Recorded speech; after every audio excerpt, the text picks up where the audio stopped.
하나님 나라 백성인 하백 여러분, 하백의 성경 아카데미에 오신 것을 환영합니다. 이 시간은 구약을 읽다 67강 시간입니다. 함께 나눌 주제는 성전시대입니다. 우리는 성전시대 가운데 지난 시간에 이어서 이 시간에도 느헤미야가 예루살렘 성벽을 재건하다에 대해서 함께 나눕니다. 기도와 언약갱신. 이때 백성들은 모여 함께 하나님의 말씀을 읽고 기도를 드리며 언약을 갱신합니다. 에스라도 느헤미야에게 합류하여 모든 백성은 수문 앞 광장에 모여서 제사장 에스라가 여호와께서 이스라엘에게 명령하신 모세의 율법책 읽는 것을 듣습니다. 에스라가 율법을 읽어 나갈 때 그곳에 모인 다른 레위인들은 하나님의 말씀을 백성들에게 설명해 주어서 모두가 그 뜻을 이해할 수 있었습니다. 사람들은 율법의 말씀을 듣고 울기 시작합니다. 하지만 에스라는 오늘은 여호와의 성일이니 즐거워하라고 말합니다. 그들은 초막절을 지켰는데 여호수아의 때로부터 이렇게 기쁘게 그 절기를 지킨 일이 없을 정도였습니다. 백성들은 스스로 모든 이방인과 절교했고 에스라와 레위인들의 지도에 따라 죄를 고백하고 하나님께 예배했습니다. 이렇게 기도하는 동안 백성들은 하나님이 그들의 역사 내내 신실하게 행하셨음을 인정합니다. 또한 자신들이 완고하고 반역했다는 사실을 자백합니다. 그들은 하나님의 명령을 듣지 않고 그의 율법을 어겨 죄를 저질렀던 것입니다. 심금을 울리는 이 자복 기도를 반드시 다 읽어보시기 바랍니다. 이 기도문을 보면 창조로부터 시작하여 하나님의 백성이 겪었던 모든 이야기가 잘 정리되어 있습니다. 오직 주는 여호와시라.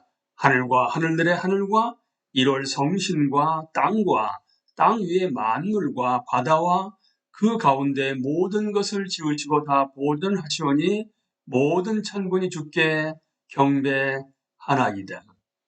여호와를 창조주로 인정한 후에 바로 아브라함 시대가 나옵니다. 하나님은 그 족장을 부르십니다. 주는 하나님 여호와시라. 옛적에 아브라함을 택하시고 갈대아 우르에서 인도하여 내시고 아브라함이라는 이름을 주시고 그의 마음이 주 앞에서 충성됨을 보시고 그와 더불어 언약을 세우사 가나안 족속과 헷 족속과 아모리 족속과 브리스 족속과 여부스 족속과 기르가스 족속의 땅을 그의 씨에게 주리라 하시더니 그 말씀대로 이루셨사오매 주는 의로우심이로소이다. 이제 느헤미야의 기도는 신의 시대에 하나님이 자기 백성을 어떻게 구속해 내셨는지를 상기시킵니다. 하나님은 애굽에서 이적과 이사를 행하셨고 바다를 가르셔서 자기 백성으로 그 사이를 지나게 하셨습니다. 또한 하나님은 자기 백성을 구름 기둥과 불 기둥으로 인도해 내셨으며 신의 산에서는 이스라엘 자손들에게 자신의 율법과 규례를 주셨습니다. 그리고 하늘에서 만나를 주시고 바위에서 물을 내셨습니다. 하나님은 자기 백성에게 이 모든 것을 해주셨는데도 그들은 오히려 다음과 같이 반응했습니다. 그들과 우리 조상들이 교만하고 목을 굳게 하여 주의 명령을 듣지 아니하고 거역하며 주께서 그들 가운데 행하신 기사를 기억하지 아니하고 목을 굳게 하며 패역하여 스스로 한 우두머리를 세우고 종되었던 땅으로 돌아가고자 하였나이다.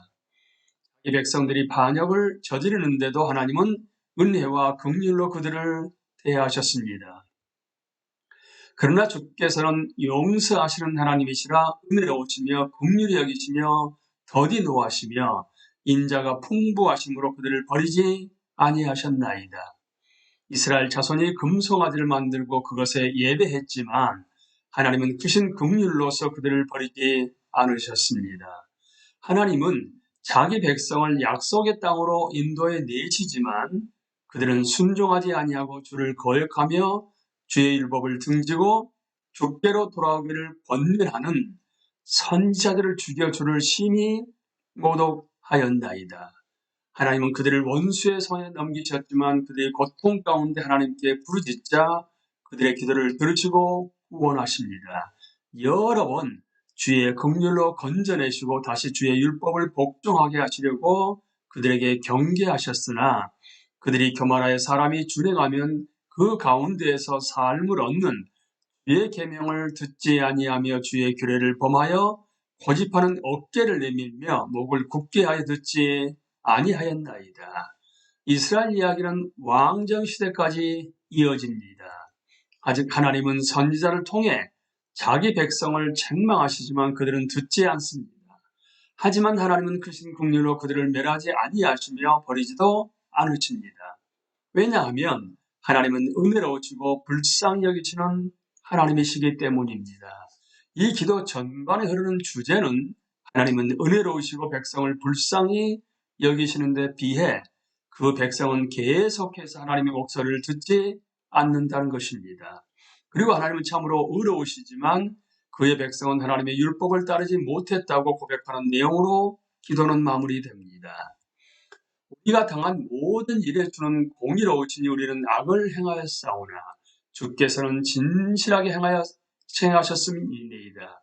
우리 왕들과 방백들과 제사장들과 조상들이 주의 율법을 지키지 아니하며 주의 명령과 주께서 그들에게 경계하신 말씀을 순종하지 아니하고 이렇게 이스라엘의 왕들과 지도자들과 제사장들과 선조들을 포함한 모든 백성이 하나님 앞에 유죄를 선고받습니다.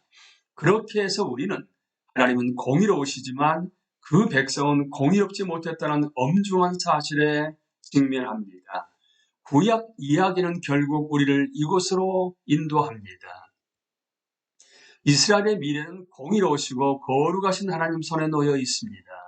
하지만 우리는 이 기도에서 여호와 하나님이 은혜로우시고 긍휼이 많으신 분임을 알게 됩니다. 우리는 구약을 연구하면서 하나님이 강팍한 그 백성에게 끊임없이 은혜와 자비를 보여주시는 모습을 봤습니다. 그렇지만 하나님의 백성들은 계속해서 하나님 말씀을 듣지 않았습니다. 이렇게 해서 결국 그들은 자신들의 하나님의 음성을 듣지 않았던 동산의 아담과 똑같다는 사실을 입증하고 만 것입니다. 하지만 반역한 아담을 찾으셨던 그 하나님이 바로 여호와 하나님, 이스라엘의 하나님이십니다. 우리는 창조 이야기가 시작되는 순간부터 여호와 하나님은 자신에게 반역한 사람까지도 찾으시는 분이라는 사실에 주목해 왔습니다. 하나님은 이스라엘이 금송아지를 만들고 섬겼을 때에도 이러한 자신의 성품을 모세에게 드러내셨습니다. 하나님은 여호와라 여호와라 자비롭고 은혜롭고 노하기를 더디하고 인자와 진실이 많은 하나님이라. 인자를 천대까지 베풀며 악과 과실과 죄를 용서하리라. 그러나 벌을 면제하지는 아니하고 라고 하시며 자신의 이름을 드러내십니다. 하나님의 백성은 하나님이 긍휼하시고 언약을 진실하게 지키셨기 때문에 이스라엘이 생존할 수 있었음을 깊이 깨닫게 됩니다. 그렇게 해서 하나님의 백성은 느헤미야의 지도 아래 언약을 갱신합니다. 이 언약 의식에는 엄숙한 선서가 따랐는데 그 백성들은 우리 주 여호와의 모든 계명과 규례와 윤리를 지켜 행하기로 동의합니다. 그들은 이방 여인들과 결혼하지 않고 안식일과 안식년을 지키며 해마다 일정 금액을 바쳐 하나님이 전을 위하여 쓰게 하고 제사에 쓸 나무를 공급하며 첫 열매와 처음 난 것을 드리고 11조를 드리기로 동의합니다. 하나님의 율법을 지키겠다고 확약한 후에 지도자들은 백성들을 그 땅에 정착하게 했습니다. 어떤 이는 예루살렘에 거했고 다른 이들은 유다의 여러 성읍에 정착했습니다. 백성들은 또한 암몬 사람과 모압 사람은 영원히 하나님의 총회에 들어오지 못하리라는 하나님의 명령을 기억하여 스스로 이방인을 분리해 냈습니다. 느헤미야는 이러한 종교 계획을 진행하면서 12년간 예루살렘에 머물렀습니다. 이후 느헤미야는 주전 433년에 그 성읍을 떠나 아닥사스다 왕에게 돌아갑니다. 느헤미야가 예루살렘으로 돌아오지만 백성들은 여전히 죄를 짓습니다. 느헤미야는 한동안 예루살렘을 떠나 있다가 다시 돌아옵니다. 그런데 돌아와서 보니 백성들은 몇 해 전에 맹세했던 것처럼 하나님의 율법을 따라 살고 있지 않았습니다. 느헤미야가 자리를 비웠을 때 제사장 엘리아십은 도비야에게 원래 성전 용품을 저장하는 곳으로 사용하던 성전의 큰 방을 쓰도록 허락했습니다. 또한 안식일을 지키지 않았으며 아스돗과 암몬과 모압 여인 같은 이방인들과 결혼을 했고, 제사장들도 이방 여인들과 결혼하여 제사장의 직분을 더럽혔습니다. 우리는 이 상황이 얼마나 위중한 것인지 반드시 생각해 보아야 합니다. 하나님의 백성은 불과 몇 년 전에 멸절당하기 직전의 상태에서 회복되어 하나님의 명령을 순종하기로 결심하고 맹세하기까지 했습니다. 예를 들면 백성들은 십계명의 한 명령대로 안식일을 지키기로 했습니다. 그들은 안식일에는 아무것도 사지 않기로 동의했습니다. 하지만 느헤미야가 돌아와 보니 백성들은 수도 없이 율법을 어기고 있었습니다. 사람들은 안식일에 술투를 밟고 여러 가지 짐을 나기 위해 실어 예루살렘에 들여오고 이방인과 물건을 사고 팔았습니다. 이를 보고 느헤미야는 말합니다.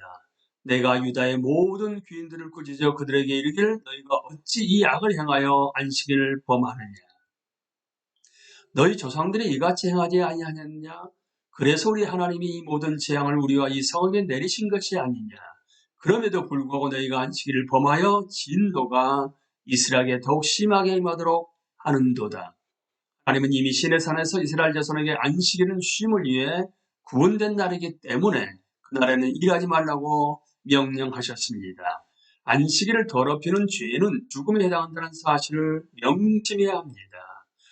그렇기 때문에 예레미야는 유다에게 안식이라는 어떤 짐도 운반하지 말고 예루살렘의 성문 안으로 아무것도 들이지 말라고 경고했던 것입니다. 하나님은 심지어 하나님의 백성이 그 말씀대로 안식일을 지키면 다윗의 왕위에 앉아있는 왕들과 고관들이 병거와 말을 타고 이 성문으로 들어오며 그 성이 영원하리라고 예레미야를 통해서 약속하셨습니다. 하지만 예루살렘 주민들이 안식일을 지키지 아니하면 그들에게 하나님의 심판이 쏟아져 내릴 것입니다. 몇 년 후 에스겔 선지자는 이스라엘의 역사 내내 안식일을 지키지 못했다고 책망합니다. 느헤미야는 분명히 주전 586년에 있던 심판을 염두에 두고 예루살렘이 안식일을 더럽히면 하나님이 심판을 내리신다고 이야기했을 것입니다. 안식일을 지키지 않는 것은 공동체의 생명을 위험하게 하는 일이었습니다. 느헤미야는 더 나아가 솔로몬이 이방 여인들과 결혼했던 일을 언급하면서 이스라엘의 지은 죄가 얼마나 위중한 것인지를 강조합니다. 느헤미야가 자리를 비웠을 때 하나님의 백성은 아스돗과 암몬과 모압 여인을 주의 아내를 삼았습니다.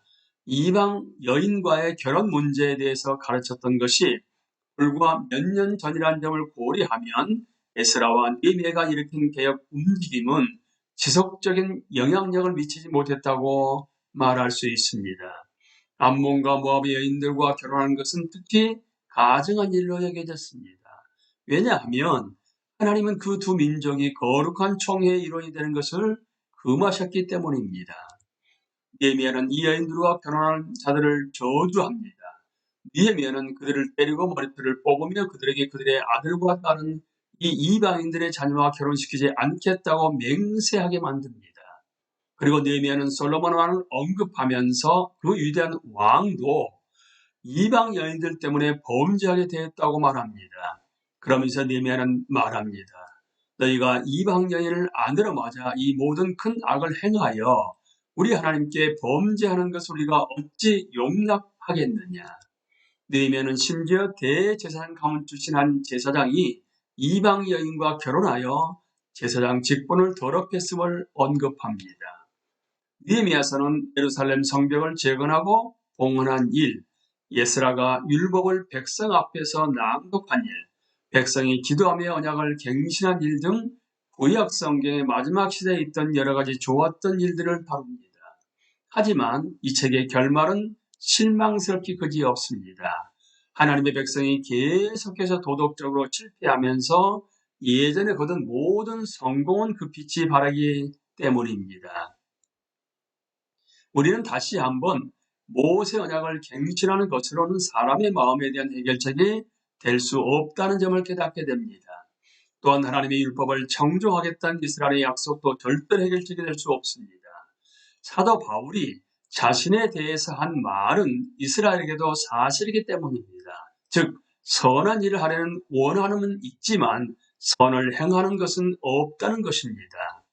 바울이 나중에 설명하는 것처럼 근본적인 문제는 우리 안에 죄가 있다는 것입니다. 죄의 문제는 사람의 마음에 너무나 깊이 자리 잡고 있기 때문에 전혀 다른 새로운 방식으로 이 문제를 해결해야 합니다.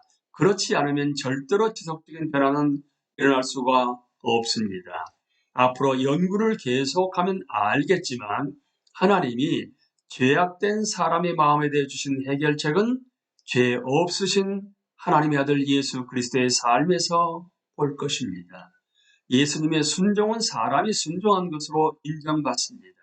예수님은 십자가에서 사람이 받을 저주를 담당하실 것입니다. 예수님의 부활로 사람에게는 새 생명이 임할 것입니다. 아직 온전한 회복이 일어나진 않았지만 느헤미야의 마지막 장은 하나님의 백성에게 절대적으로 구세주가 필요하다는 사실을 일깨워 줍니다. 에스라, 느헤미야, 학개, 스가랴를 읽어보지 못하셨다면 하나님이 말라기 선지자를 통해서 구약에서 이스라엘에게 마지막으로 주신 말씀을 배우기 전에 꼭 읽어보시기를 권합니다. 강의를 마치겠습니다. 감사합니다.